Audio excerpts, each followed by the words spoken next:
Assalamualaikum warahmatullahi wabarakatuh. Di sini saya Filza Zahra Adilia Putih, perwakilan dari kelompok 1. Izin menjelaskan tentang pengantar akuntansi, yaitu perusahaan dagang. Next. Perusahaan dagang.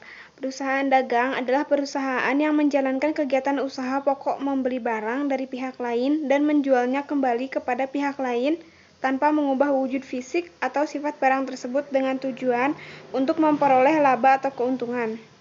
Barang dagangan adalah barang yang dibeli perusahaan untuk dijual kembali.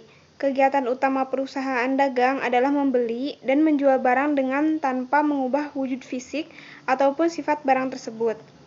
Berikut ini merupakan karakteristik dari perusahaan dagang. Yang pertama, kegiatannya melakukan pembelian dan penjualan barang dagangan. 2.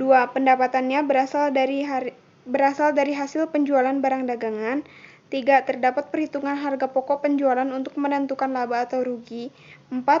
Beban operasionalnya terdiri atas beban penjualan dan beban administrasi umum. A. Kegiatan pada perusahaan dagang. Transaksi-transaksi yang menjadi ciri-ciri perusahaan dagang yaitu sebagai berikut. 1. Transaksi pembelian barang dagangan. Transaksi pembelian barang dagangan adalah membeli barang dagangan baik secara tunai maupun secara kredit. Jika pembeliannya secara kredit, maka akan menimbulkan utang dagang. 2. Transaksi retur pembelian dan pengurangan harga.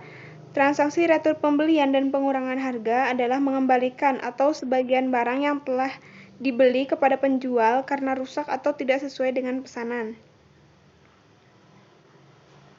3. Potongan pembelian. Potongan pembelian adalah potongan yang diterima pembeli karena melunasi hutang secara tunai atau lebih cepat dari jangka waktu yang ditetapkan dalam syarat pembayaran. 4. Beban angkut pembelian. Beban angkut pembelian adalah biaya angkut yang ditanggung oleh pembeli. 5. Transaksi penjualan barang dagangan. Transaksi penjualan barang dagangan adalah menjual barang dagangan baik secara tunai maupun kredit. Jika penjualannya secara kredit, maka akan menimbulkan piutang dagang. 6. Retur penjualan dan pengurangan harga. Retur penjualan dan pengurangan harga adalah menerima kembali sebagian barang yang telah dijual dari pembeli karena rusak atau tidak sesuai dengan pesanan. 7. Potongan penjualan. Potongan penjualan adalah potongan yang diberikan oleh penjual karena pelunasan piutang dalam jangka waktu yang ditetapkan dalam syarat pembayaran. 8. Beban angkut penjualan.